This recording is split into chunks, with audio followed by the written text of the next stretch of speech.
Puji Tuhan, Bapak Ibu yang diberkati oleh Tuhan, kita bersyukur bahwa Tuhan Yesus selalu baik dalam setiap kehidupan kita. Puji Tuhan, saat hari ini kita akan kembali merenungkan kebenaran firman Tuhan yang saya beri tema, caranya Tuhan. Kita buka di dalam 2 Samuel pasal yang ke-6. 2 Samuel pasal yang ke-6, kita akan baca di ayat yang pertama sampai dengan ayat yang ketiga firman Tuhan. 2 Samuel pasal yang ke-6 di ayat yang pertama sampai dengan ayat yang ketiga firman Tuhan.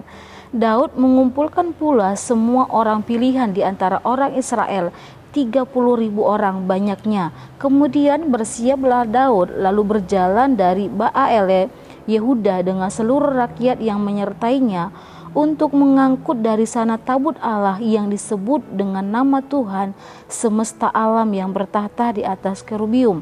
Mereka menaikkan tabut Allah itu ke dalam kereta yang baru setelah mengangkatnya dari rumah Abinadab yang di atas bukit. Lalu Usa dan Ahayo anak-anak Abinadab mengantarkan kereta itu. Puji Tuhan, Bapak Ibu yang diberkati oleh Tuhan, Tuhan selalu punya cara dalam setiap kehidupan kita untuk membentuk setiap anak-anak Tuhan menjadi anak Tuhan yang sesuai dengan kehendak Tuhan. Tuhan selalu punya cara untuk membawa kita kembali kepada Dia. Tuhan selalu punya cara untuk memulihkan setiap keberadaan anak-anak Tuhan. Dan Tuhan punya banyak cara untuk membentuk setiap anak-anak Tuhan menjadi anak Tuhan yang sukses di hadapan Tuhan. Bapak Ibu yang dikasihi oleh Tuhan, di perikop ini adalah diceritakan di sana tentang tabut Allah yang akan dipindahkan oleh Raja Daud ke Yerusalem. Raja Daud memindahkan tabut Allah dengan cara yang keliru, dengan cara yang salah. Tabut perjanjian adalah simbol kehadiran Tuhan atau penyertaan Allah di tengah-tengah umatnya.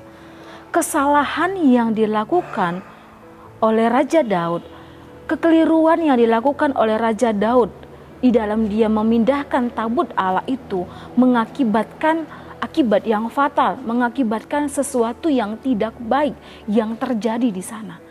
Bagaimana cara Daud memindahkan tabut Allah? Yaitu dengan cara manusia. Cara manusia seperti apa? Yaitu dengan menggunakan kereta. Di ayat yang ketiga jelas di sana dikatakan mereka menaikkan tabut Allah itu ke dalam kereta yang baru. Sekalipun itu keretanya yang baru, tetapi caranya adalah cara yang salah.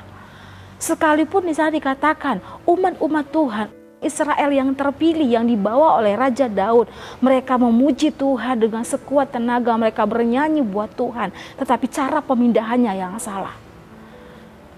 Ini adalah cara siapa? Ini adalah cara orang Filistin.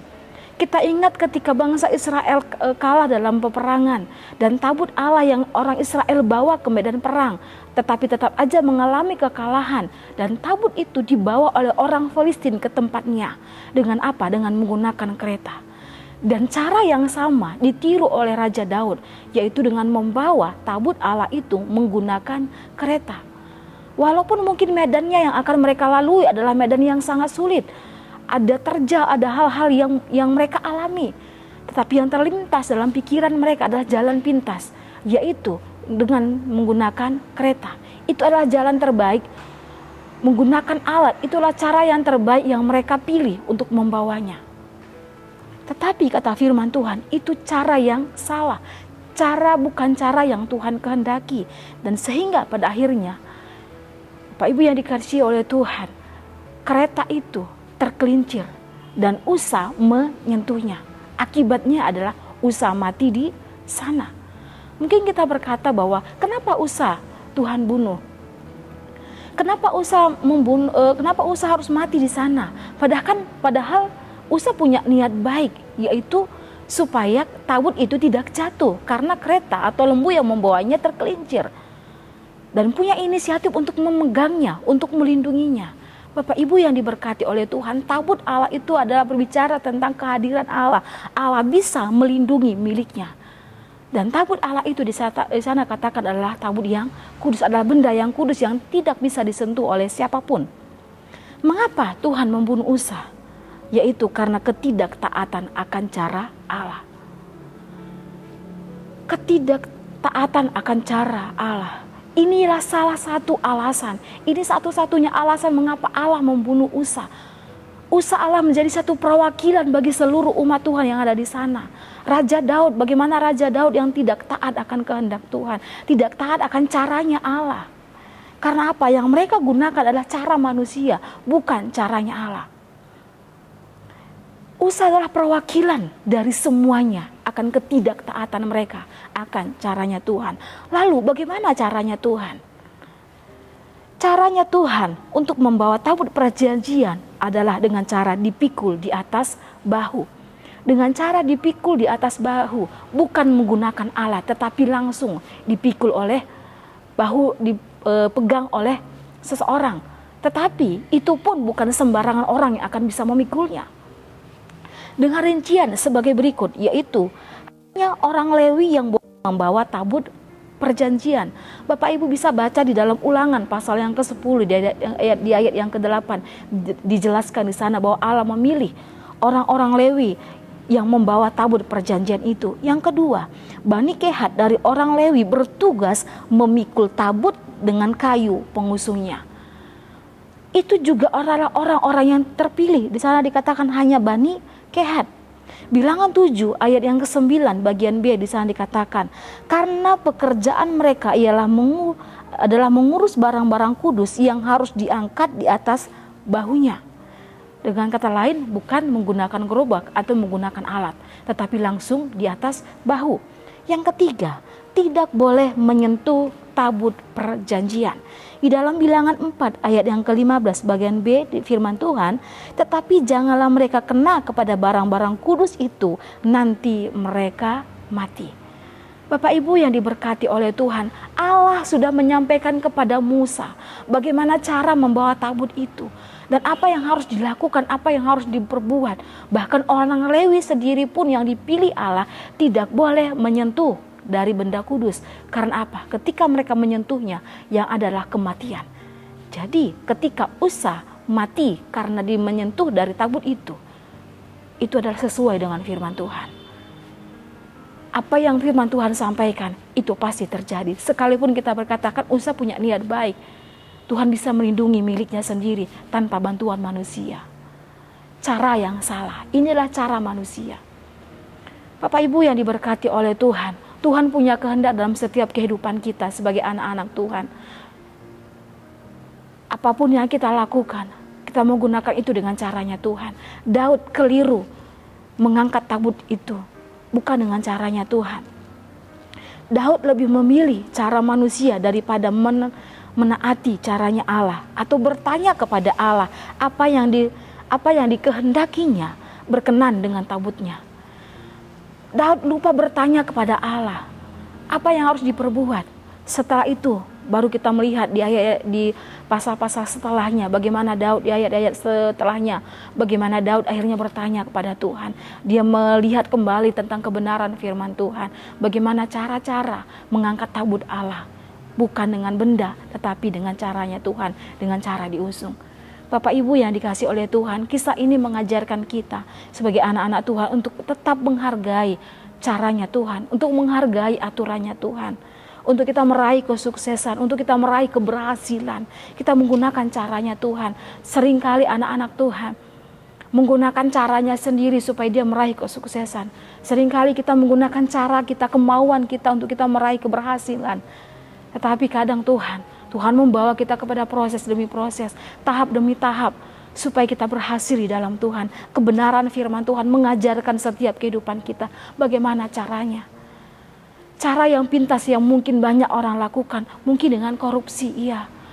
Mungkin dengan cara menipu ketika mereka berjualan, ketika mereka berdagang atau berbisnis. Ada penipuan yang dia lakukan untuk mereka mendapatkan kekayaan, untuk mereka berhasil. Mungkin juga supaya mereka mendapatkan jabatan yang tinggi, mereka gunakan adalah dengan cara menjual Tuhan mereka. Mereka rela meninggalkan Tuhan mereka demi jabatan yang tinggi. Orang yang berdagang mungkin dengan cara menipu. Banyak-banyak cara pintas yang mungkin terpikirkan dalam hidup kita supaya kita sukses, supaya kita mendapatkan keberhasilan. Tetapi caranya Tuhan, tahap demi tahap. Setiap perencanaan kita mau serahkan kepada Tuhan. Karena Tuhan selalu punya kerinduan supaya kita menjadi orang-orang yang setia, menjadi orang-orang yang sukses di hadapan Tuhan. Di dalam Ayub pasal 42 di ayat yang kedua di sana dikatakan, aku tahu bahwa engkau sanggup melakukan segala sesuatu dan tidak ada rencanamu yang gagal. Pengakuan Ayub yaitu dia tahu bahwa cara Tuhan itu selalu yang terbaik dan tidak ada satupun cara Tuhan yang gagal. Ketika kita mengikuti caranya Tuhan, itu cara yang terindah. Itu cara yang terbaik dalam kehidupan kita. Sekalipun kita berkata bahwa caranya Tuhan itu bertentangan dengan kehendak daging saya, tidak sesuai dengan kemauan saya. Tetapi ketika kita memilih untuk taat dan kita berkata, ya Tuhan, aku mau ikut caranya Tuhan. Walaupun tahap demi tahap, kita yakin dan percaya bahwa itu yang terbaik. Karena dalam Yeremia pasal 29 di ayat yang ke-11 di sana dikatakan, sebab aku ini mengetahui rancangan-rancangan apa yang ada padaku mengenai kamu. Demikianlah firman Tuhan, yaitu rancangan damai sejahtera dan bukan rancangan kecelakaan, untuk memberikan kepadamu hari depan yang penuh harapan.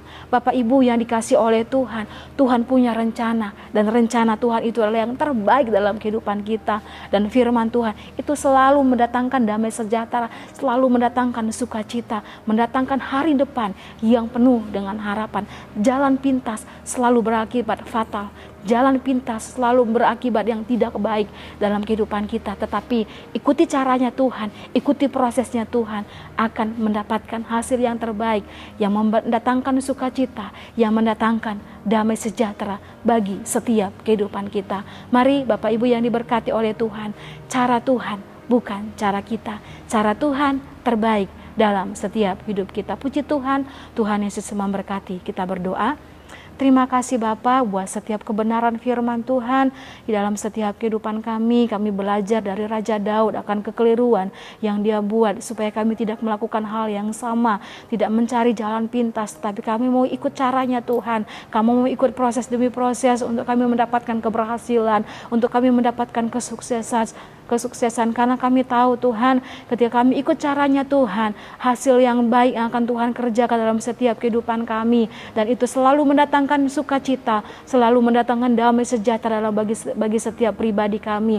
Ya Roh Kudus, mampukan kami untuk hidup dalam kebenaran-Mu. Berkati materi firman Tuhan di dalam setiap kehidupan kami, memberkati setiap jemaat Tuhan dimanapun mereka berada. Terima kasih Bapa, terima kasih Tuhan.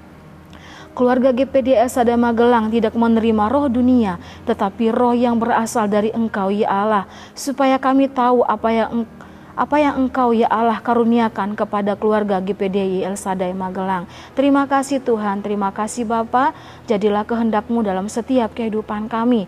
Dalam nama Tuhan Yesus Kristus kami berdoa, haleluya, amin.